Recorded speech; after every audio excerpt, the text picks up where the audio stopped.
জাংকুকের কাদম্বিনী নূপুর পরে চঞ্চল পায়ে সারাক্ষণ কিম্বারিতে ছুটোছুটি করত, অথচ জাংকুক সামনে আসলেই তার পা থেমে যেত। মুখ লুকাতো মায়ের আঁচলের নিচে। জাংকুক খুব চেষ্টা করছিল ললনার অভিমান ভাঙানোর, কিন্তু সে প্রতিবারই ব্যর্থ হয়েছিল। পড়তে গেলে, ঘুমোতে গেলে সেই চঞ্চল পায়ে নূপুরের শব্দ জাংকুকের হৃদয় ভেঙে চূর্ণ বিচূর্ণ করত। যেই ছুটোছুটি, যে চঞ্চলতা সে নিজের চোখে দেখতে পারে না, তার শব্দ কানে আসলে আকাশ ভেঙে পড়তো মাথায়। তাই খুলিয়ে নিয়েছিল তের পায়ের নূপুর। দেশ ছেড়ে যাওয়ার কিছুদিন পূর্বে সুগাকে জড়িয়ে ধরে 2 বছরের জমাটবদ্ধ নীল পাহাড় ভেঙে অঝরে কেঁদেছিল জাংকুক। বোধশক্তি হবার পর সেটাই ছিল জাংকুকের প্রথম কান্না। লোকে বলে পুরুষ মানুষের কাঁদা নিষেধ, কান্না এলেও কাঁদা যাবে না, চাপিয়ে রাখতে হবে, তা মনের গহীনে। কিন্তু যখন জীবনের সবচেয়ে মূল্যবান জিনিসটা হারিয়ে যায় বা নিজের থেকে অপ্রিয় ব্যক্তির সাথে দূরত্ব বেড়ে যায়, তখন পুরুষ মানুষ চাইলেও নিজেকে শক্ত রেখে অনুভূতি চেপে রাখতে পারে না।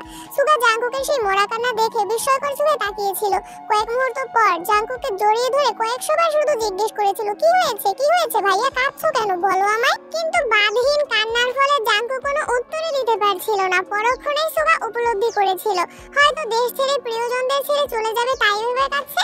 সে আর প্রশ্ন করেনি, চুপচাপ ভাইয়ের কান্নার গভীরতা মাপতে ব্যস্ত হয়েছিল। জাংকুকের সেই ক্রন্দন স্থির হয়েছিল প্রায় 1 ঘন্টা। কান্নার মাত্রা কিছুটা কমার পর সুগা ধীর কণ্ঠে শুধিয়েছিল, কি হয়েছে ভাইয়া, এভাবে কাঁদছো কেন। জাংকুক কান্নারত কণ্ঠে শুধু বলেছিল, আমি ওকে ছেড়ে এতদূর কিভাবে থাকবো। গভীর রাত, শান্ত নিস্তব্ধ একটা পরিবেশ। জাংকুকের এই কথাটা সুগার হৃদয়ে গিয়ে লেগেছিল। সুগার বয়স তখন সবেমাত্র 16তে পড়েছে। এত কিছু না বুঝলেও ভাইয়ের কথাটার মানে সে স্পষ্ট বুঝতে পেরেছিল। সুগা ছোট করে প্রশ্ন করেছিল, কে সে। জাংকুক তখনও অঝরে কেঁদেই চলেছে, গলা খাকারি দিয়ে ছোট করে বলেছিল, তে। সুগা বিমোহিত নয়নে তাকিয়েছিল বেশ খানিকক্ষণ। তারপর ভাইকে শান্ত করে ছাদের ফ্লোরে বসে জাংকুকের অব্যক্ত প্রেমানুভূতি শুনেছিল। সুগার কাঁধে ছিল গুরু দায়িত্ব, একদিকে মায়ের পেটের বোন, অন্যদিকে চাচাতো ভাইয়ের নির্মল কান্না। সবকিছু শুনে শেষমেশ সুগা জাংকুকের চোখ মুছে মুচকি হেসে শান্ত কণ্ঠে বলেছিল, তুমি চিন্তা করো না ভাইয়া, আমি আছি তো তেকে দেখে রাখার জন্য, তোমার ভালোবাসা তোমারই থাকবে। সেই রাতে 1 ফোঁটাও ঘুমায়নি দু ভাই, সারা রাত জেগে শুধু তেকে নিয়েই অধিবেশন করেছিল। এমনকি দেশ ছেড়ে যাওয়ার দিনও জাংকুক সুগাকে জড়িয়ে ধরে শুধু একটা কথাই বলেছিল, ওকে দেখে রাখিস, ওর উপর যেন কোনো আঁচ না পড়ে। জাংকুক দেশ ছাড়ার পর থেকে তেকে দেখে রাখার গুরু দায়িত্ব পড়েছিল সুগার উপর। তে কোথায় যায়, কার সাথে মিশে, খাওয়া দাওয়া, পড়াশোনা, স্কুল, কলেজ, টিউশন, পছন্দ অপছন্দ সবকিছু দেখে রাখা ছিল সুগার প্রথম কাজ। শত ব্যস্ততার মাঝেও জাংকুক দিনে কমপক্ষে 3 বার করে সুগার কলে কল দিয়ে শুধু তের খোঁজ নিত। 7 বছরে এমন একটা দিন কাটেনি যে জাংকুক তের খোঁজ নেয়নি। তবে গত 7 বছরে তের কোনো ছবি দেখেনি জাংকুক। সুগা অনেকবার বলেছে, পাঠাতেও চেয়েছিল, কিন্তু জাংকুকের এক কথা, বেঁচে থাকলে দেশে ফিরেই তেকে দেখবে। জাংকুক দেশে ফেরার দিন এয়ারপোর্টে আসার পর সুগা জাংকুককে জড়িয়ে ধরে কানে কানে বলেছিল, আজ থেকে আমি রিল্যাক্স করব, তোমার বউ তুমি সামলাবে। জাংকুক মুচকি হেসে বলেছিল, বউকে সামলাতেই তো 6 মাস আগে ফিরতে হলো। জাংকুক চেয়েছিল আরো 6 মাস পর নিজেকে গুছিয়ে একেবারে আসতে, কিন্তু হঠাৎই অনাকাঙ্ক্ষিত ঘটনা ঘটলো, যার ফলশ্রুতিতে 6 মাস ওয়েট করা জাংকুকের পক্ষে সম্ভব ছিল না। যেই ছেলের জন্য ছোট্ট কাদম্বিনীর গায়ে হাত তুলেছিল জাংকুক, যার জন্য তাকে 9 বছর যাবত প্রেয়সীর থেকে দূরে থাকতে হয়েছে, সেই গংইউ নামক ছেলে পুনরায় আবির্ভূত হয়েছিল তের জীবনে। এইচএসসির পর তেকে যে কোচিং এ ভর্তি করানো হয়েছে, সেই কোচিং এ গংইউ ভর্তি হয়েছিল। তা সুগা এবং জাংকুকের অজানা ছিল। গংইউ তেকে দেখার পর থেকে খুব চেষ্টা করছিল কথা বলার জন্য, কিন্তু কোনোভাবেই সুযোগ হইতেছিল না। কোচিং থেকে জাংকুককে তা জানানোর পর সেলের ব্যাচ টাইম চেঞ্জ করে দিতে চেয়েছিল জাংকুক। তারপরও সুগা কয়েকদিন তেকে কোচিং এ দিয়ে আসছে এবং নিয়ে আসছে, কিন্তু তাতেও কোনো লাভ হয়নি। ওই ছেলে তের ব্যাচ টাইমের আগে পরে কোচিং এর সামনে দাঁড়িয়ে থাকতো। জাংকুক সুগাকে ওই ছেলে সম্পর্কে খোঁজ নিতে বলে। দিন শেষে জানতে পারে এই ছেলেই ছোটবেলার সেই গংইউ। এটা জানা মাত্র জাংকুকের মাথায় রক্ত উঠে গিয়েছিল। ইমার্জেন্সি ভিসা ম্যানেজ করে দেশে ফিরেছে। দেশে ফিরেই 9 বছরের রাগ, ক্রোধ, আক্রোশ সবটা ঢেলে গংইউকে পিটিয়েছিল জাংকুক। সুগা ঘন্টাখানেকের মাথায় জলপট্টি দিয়েছে, কিন্তু জ্বর যেন কোনোভাবেই কমছে না। ইয়নজুন ঘুমিয়ে পড়েছিলেন। হঠাৎ সজাগ হয়ে সুগাকে জলপট্টি দিতে দেখে উদ্বিগ্ন কণ্ঠে জিজ্ঞেস করলেন, কি রে তুই এখনো এখানে, তুই কখন এসেছিস, খাবি না। সুগা ছোট করে বলল, খিদে নেই। ইয়নজুন পুনরায় বললেন, জাংকুকও মনে হয় খায়নি, 2 ভাই মিলে খেতে যা। তৎক্ষণাৎ জাংকুকের কথা মনে পড়লো সুগার। বিড়বিড় করে বলল, এই রে, ভাইয়া কোথায় আছে। সঙ্গে সঙ্গে বসা থেকে উঠে দাঁড়ালো। স্বাভাবিক কণ্ঠে মাকে বলল, আম্মু একটু পর পর বনুর জ্বরটা চেক করো, সমস্যা মনে হলে আমায় ডেকো। কোনো রকমে কথাগুলো বলে স্পিডে বের হলো তের রুম থেকে। এক ছুটে চলে গেল জাংকুকের রুমে, কিন্তু জাংকুক রুমের কোথাও নেই, বেলকনিতেও নেই। সুগার রুম থেকে বের হয়ে করিডোর থেকে নিচে দেখলো, নিচেও জাংকুক নেই। সুগা দৌড় দিল ছাদের দিকে। ছাদের দরজা থেকেই চোখে পড়লো জাংকুক সিঙ্গেল সোফাতে বসে আকাশের পানে মুখ করে বসে আছে। এক মুহূর্ত দেরি না করে সুগার বৃষ্টির মধ্যেই জাংকুকের কাছে দৌড়ে গেল। গেল। ছোটাছুটির ফলে সুগার শ্বাস নিতে কষ্ট হচ্ছে। কয়েকবার ঘন ঘন শ্বাস ছেড়ে জাংকুককে ডাকলো, ভাইয়া বৃষ্টির মধ্যে বসে আছো কেন, রুমে চলো। জাংকুক আকাশের দিকে দৃষ্টি রেখে শক্ত কণ্ঠে উত্তর দিল, তুই যা রুমে।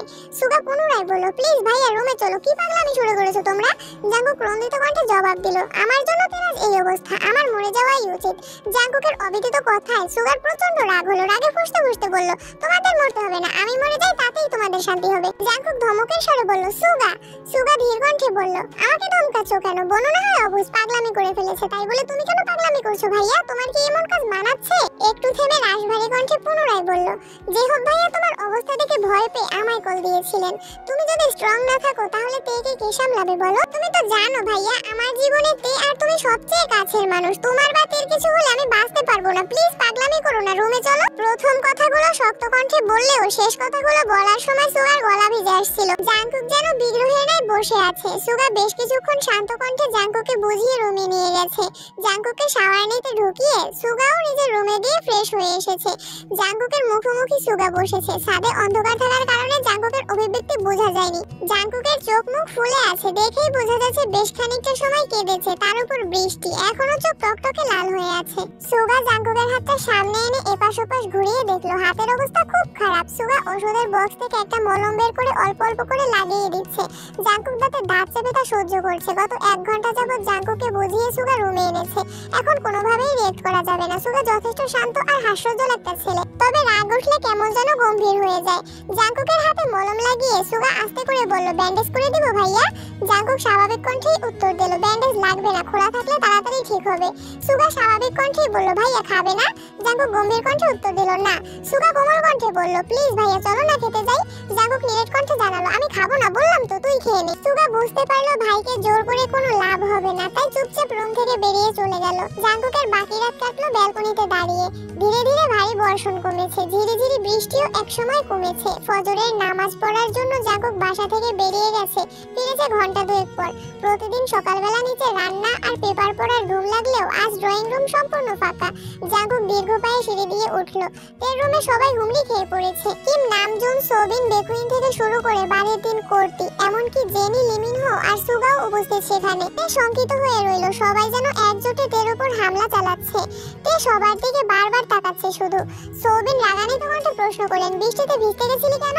বৃষ্টিতে ভিজলে যে জ্বর উঠবে এই বোধশক্তি কি তোর হয়নি এখনো? বেকুইন সোবিনকে শান্ত করতে ব্যস্ত। এরই মধ্যে কিম নামজুন ধীর কণ্ঠে বলে উঠলেন, এখন 1 মিনিট নষ্ট করা 1 দিন নষ্ট করার সমান। ইচ্ছেকৃত জ্বর বাঁধানো কি ঠিক হয়েছে তোমার? কথাটা শান্ত স্বরে বললেও এই কথার অভিপ্রায় অষ্টাদশীর বোধগম্য হলো। জিন আর রোয়াও যেন একজোটে বিলাপ শুরু করেছে। যে যার মতো প্রশ্ন করছে, কোথা থেকে ভিজে আসছিস, কখন ভিজলি, কখন গেছিলি, ভিজলি কেন, আরো কত কত প্রশ্ন। তে নির্বাক চোখে শুধু তাকিয়ে আছে। সে কি করে বলবে জাঙ্গু ভাই অন্য মেয়ের প্রতি কনসার্ন? এইটা সহ্য করতে না পেরে এমনটা করেছে। ইয়ঞ্জন কোমল কণ্ঠে বললেন, তোর জন্য খাবার নিয়ে আসি মা, অল্প খেয়ে নে প্লিজ। তে সবার উপরে ওঠা রাগ যেন মায়ের উপরে ঝাড়লো। কাপা কাপা গলায় চিৎকার দিয়ে বলল, বললাম তো খাবো না, তেতো লাগে সবকিছু। কথাটা ঠিক মতো শেষও করতে পারলো না। জাঙ্কুক হাজির হলো রুমে। তের দৃষ্টি জাঙ্কুকের দিকে পড়তেই আকস্মাৎ কুম্বল টানলো কপাল পর্যন্ত। জাঙ্কুক গম্ভীর স্বরে বলল, এখানে এত ভিড় করার মতো কি হয়েছে? অসুস্থ রোগী দেখতে এসেছো দেখে চুপচাপ চলে যাও। রোগীকে এত প্রশ্ন করছো কেন? ডাক্তার বলেছেন ওরে কোনো প্রকার চাপ না দিতে, অনুগ্রহ করে ওকে একটু শান্তিতে থাকতে দাও। একদমে কথাগুলো বলল জাঙ্কুক। বেখুইন ভাতিজার রাগ বুঝতে পেরে শান্ত কণ্ঠে বললেন, না মানে তে জেনে বুঝে বৃষ্টিতে কেন ভিজেছে এটাই সবাই জিজ্ঞেস করছিল, আর কিছু না। জাঙ্কুক কণ্ঠ দ্বিগুণ ভারী করে বলল, ওর ইচ্ছে হয়েছে বৃষ্টিতে ভেজার তাই ভিজেছে, তাছাড়া জ্বর হলে মাথা ফ্রেশ হয়। এখন সবাই নাস্তা করতে যাও। এ কম্বলের নিচে থেকে ভেঙচি কেটে মনে মনে বলল, যার জন্য করি চুরি সেই বলে চোর। আপনি আমায় বাধ্য করেছেন বৃষ্টিতে ভিজতে, আর এখন সবার সামনে সেটা আমার ইচ্ছে বলে চালিয়ে দিচ্ছেন। বাহ হিটলার, বাহ, কি বুদ্ধি আপনার। বাড়ির কেউ কোনো কথা বলল না, চুপচাপ সকলে রুম থেকে বের হতে লাগলো। জাঙ্কুক গম্ভীর কণ্ঠে বলল, সুগা এর জন্য নাস্তা নিয়ে আয়। ইয়ঞ্জনও চলে গেলেন তের নাস্তা রেডি করতে। তে তখনও কপাল পর্যন্ত কম্বল টেনে রেখেছিল। রুম নিস্তব্ধ হয়ে যাওয়ায় তে ভেবেছে সবাই চলে গেছে, তাই এক আঙুলে আস্তে করে কম্বলটা কপাল থেকে নামাতেই চোখ পড়ল জাঙ্কুক ভাইয়ের শানিত চোখের দিকে। তে আর জাঙ্কুকের চোখাচোখি হতেই জাঙ্কুক একটানা 2 বার ভ্রু নাচালো। জাঙ্কুক ভাইয়ের এমন কাণ্ডে তে হেসে ফেললো। তৎক্ষণাৎ মনে পড়ে গেল ও তো জাঙ্কুক ভাইয়ের উপর রেগে আছে। আকস্মাৎ মুখ গোমরা করে ফেলল তে। জাঙ্কুক চেয়ার টেনে তের বিছানার পাশে বসে মৃদু কণ্ঠে শুধালো, এখন কেমন লাগছে, জ্বর কি কমেছে? তে ওষ্ঠ উল্টালো, কিছুই বলল না। জাঙ্কুক সহসা তের কপালে হাত রাখলো, সাথে একবার গলায় হাত রেখে সঙ্গে সঙ্গে কপাল কুঁচকে হাত সরিয়ে নিল। তটস্থ হয়ে বলল, এখনো তো অনেক জ্বর। বসা থেকে উঠে টেবিল থেকে থার্মোমিটার নিয়ে বিছানায় বসে তে জিহ্বার নিচে ধরলো। তে হা করে তাকিয়ে আছে জাঙ্কুক ভাইয়ের দিকে। জাঙ্কুক কপাল কুঁচকে তাকিয়ে রইল তের দিকে। দুজনেই নিস্তব্ধ, দুই জোড়া চোখ গভীরভাবে অনুবন্ধী। তের বুকের ভেতর তোলপাড় শুরু হচ্ছে। এরই মধ্যে সুগা গলা খাকারি দিয়ে রুমে ঢুকলো। তৎক্ষণাৎ দৃষ্টি সরিয়ে নিল জাঙ্কুক। সুগার কণ্ঠ শুনে তেও দৃষ্টি সরিয়ে ভাইয়ের দিকে চাইলো। জাঙ্কুক থার্মোমিটার চেক করতে ব্যস্ত হলো। সুগা ভাইয়ের দিকে প্লেট বাড়াতেই তে চোখ গোল গোল করে তাকালো। মনে মনে বলল, এখনো কি জাঙ্কুক ভাই খাইয়ে দেবেন আমায়? জাঙ্কুক কোনো দিক না তাকিয়ে ছোট করে বলল, তুই খাইয়ে দে। সুগা বিস্ময় সমেত তাকালো জাঙ্কুকের দিকে। জাঙ্কুক সুগাকে চোখ দিয়ে ইশারা করতেই সুগা স্বাভাবিক ভঙ্গিতে বলল, ঠিক আছে, আমিই খাইয়ে দিচ্ছি। জাঙ্কুক বিছানা থেকে উঠে চেয়ারে বসে আছে। সুগা তেকে উঠিয়ে খাওয়ানো শুরু করলো। তে জোর করে অল্প অল্প খাচ্ছে। সুগা তেকে এটা সেটা বলে বলে বুঝাচ্ছে আর খাওয়াচ্ছে। জাঙ্কুক যেন নীরব দর্শক, একবার ফোনের দিকে দেখছে, একবার তের খাওয়া দেখছে। কোনো মতে অল্প খেয়ে তে শীতল কণ্ঠে বলল, আর খাবো না ভাইয়া। সুগাও আর জোর করলো না, পানির গ্লাস এগিয়ে দিল তের দিকে। খাওয়া শেষে পানির গ্লাস টেবিলে রাখতে রাখতে সুগা বলে উঠলো, ভাইয়া বোনকে ওষুধগুলো খাইয়ে দাও প্লিজ, আমি নিচে যাচ্ছি, খুব ক্ষুধা লাগছে। সুগা রুম থেকে বেরিয়ে নিচে চলে গেছে। জাঙ্কুক ফোন পকেটে রেখে টেবিল থেকে ওষুধ রেডি করে তের দিকে এগিয়ে দিল। তেও মাথা নিচু করে ওষুধগুলো খেয়ে নিল। জাঙ্কুক নীরব কণ্ঠে শুধালো, সাবধানে থাকিস। জাঙ্কুক চলে যেতে নিলে তে জাঙ্কুকের ডান হাত আঁকড়ে ধরে। সহসা জাঙ্কুক ব্যথায় উফ করে উঠলো। তে সঙ্গে সঙ্গে হাত ছেড়ে দিল। তে ভেবেছে জাঙ্কুক ভাই হয়তো বিরক্ত হয়েছেন তের ছোঁয়াতে। আকস্মাৎ তের মনটা খারাপ হয়ে গেল। কাঁদো কাঁদো কণ্ঠে তে বলল, আমি মরে গেলে আপনি এতটুকু বলতে? জাঙ্কুক অগ্নিদৃষ্টিতে চাইলো অষ্টাদশীর দিকে। তে কথা সম্পূর্ণও করতে পারলো না। জাঙ্কুক রাগান্বিত কণ্ঠে বলল, চুপ। জাঙ্কুক দাঁতে দাঁত চেপে পুনরায় বলল, আর কোনোদিন যদি তোর মুখে এই কথা শুনি তাহলে ওই দিন তোকে মেরে বুড়িগঙ্গায় ফেলে দিয়ে আসবো। তের ছোট্ট হৃদয়টা জাঙ্কুক ভাইয়ের কথায় আবারও চূর্ণ বিচূর্ণ হলো। একটু রম্যস্বরেও তো বলতে পারতেন, তা না, মেরে ফেলবেন। তের অক্ষিপট ভিজে আসে। চিবুক নামিয়ে বিড়বিড় করে বলল, এইবারের কেউ আমায় ভালোবাসে না, সবাই শুধু বকে। সবার রাত ঝাড়ার একমাত্র জায়গা আমি। কেউ কেউ তো আবার গায়েও হাত তুলেন। শেষ কথাটা বলে জাঙ্কুকের দিকে তাকালো। পল্লব ঝাপটাতেই গাল বেয়ে অশ্রু গড়িয়ে পড়লো। জাঙ্কুক অষ্টাদশীর মুখের পানে চেয়ে মনে মনে বলল, এই কেউটা তোকে ইচ্ছেকৃত মারতে চায়নি। এটা কি করে বোঝাবো তোকে? এই কেউটা যে নিজের থেকেও বেশি তোকে ভালোবাসে। তোকে মারার সাধ্য কি তার আছে? আমি পারছি না তোকে বুকে জড়িয়ে চিৎকার করে বলতে যে তুই আমার সবকিছু, তোকে ছাড়া আমি নিঃস্ব। জাঙ্কুক বিছানার পাশে বসে গলা খাকারে দিয়ে তত্ত্বস্বরে বলল, তুই হয়তো জানিস না, কারো অলিখিত কাব্য তুই, কারো স্বস্তির নিঃশ্বাস নেওয়ার কারণ তুই। তোর ডাগর ডাগর চোখের চাউনিতে কারো বিনাশ নিশ্চিত। তোর অনাদেয় কর্মকাণ্ডে খুব শীঘ্রই কারো মস্তিষ্কে রক্তক্ষরণ ঘটানোর কারণ হবে। সময় থাকতে সাবধান হয়ে যাতে। তে বিস্ময়কর দৃষ্টিতে চেয়ে রইল। জ্বরের ঘরে কথাগুলোর মানে বুঝলো কিনা কে জানে। তে কণ্ঠ খাদে নামিয়ে বলল, কার? জাঙ্কুক দীর্ঘশ্বাস ফেলে প্রখর স্বরে বলল, তোর বাবা মায়ের। নিজের মনের ভাব চাচ্চু আর মামুনির উপর চাপিয়ে দিতে বাধ্য হলো জাঙ্কুক। তে অক্ষিপল্লব ঝাপটে বৃহৎ নয়নে চেয়ে আছে জাঙ্কুকের দিকে। জাঙ্কুক ঠান্ডা কণ্ঠে বলল, আর কার ভালোবাসা প্রয়োজন তোর? আমার আব্বু যেখানে আমার সাথে প্রয়োজনের বাইরে কোনো কথা বলে না, সেখানে তোর ইচ্ছা অনিচ্ছা নিয়ে ভাবে। আম্মুর ভালোবাসা আশা করি আমার তোকে বোঝাতে হবে না। কাকামণি কাকিয়া তো ওদের সন্তানের থেকেও তোকে বেশি আদর করে। চাচ্চু আর মামুনির কথা কি বলবো তোকে? চাচ্চু আর মামুনি খুব শখ ছিল একটা মেয়ে বাবুর। তোর জন্মের পর দুজন খুশিতে এত কান্না করেছে যে এলাকার মানুষ ভেবেছিল এই বাড়ি থেকে মারা গেছে। সুগা ছেলে হয়েও এতটা গুরুত্ব পায়নি যতটা গুরুত্ব তুই চাচ্চু আর মামুনি থেকে পাস। সুগার জীবনে বাবা মায়ের পরেই তোর অবস্থান। জেনি আর লিমিনহুও তোর ভক্ত। কিমবাড়িতে তোর যতটুকু অগ্রাধিকার তা আমাদের কারণেই। আর কার ভালোবাসা চাস? একসাথে কথাগুলো বলে জাঙ্কুক থামলো। তারপর দীর্ঘশ্বাস ছেড়ে বলল, উল্টাপাল্টা কথা ভেবে নিজেকে কষ্ট দেয়া বোকামি ছাড়া কিছুই না। তাই ডাগর ডাগর চোখে তাকিয়ে চিন্তিত কণ্ঠে বলল, আপনার কথা বললেন না কেন? তোর প্রশ্ন শুনে জাঙ্কুক ঢোক গিলল, কপাল কুঁচকালো। তারপর শক্ত কণ্ঠে বলল, তোর এখন রেস্ট নেওয়া প্রয়োজন। জাঙ্কুক চেয়ার থেকে উঠতে নিলে তে জাঙ্কুকের ডান হাতের দু আঙুল আঁকড়ে ধরে। সঙ্গে সঙ্গে জাঙ্কুক দাঁতে দাঁত চেপে চোখ বন্ধ করে ফেলে। তে সহসা জাঙ্কুকের হাতের দিকে চাইলো। জাঙ্কুকের হাতের কাটা অংশ চাপ পড়ায় রক্ত বের হচ্ছে।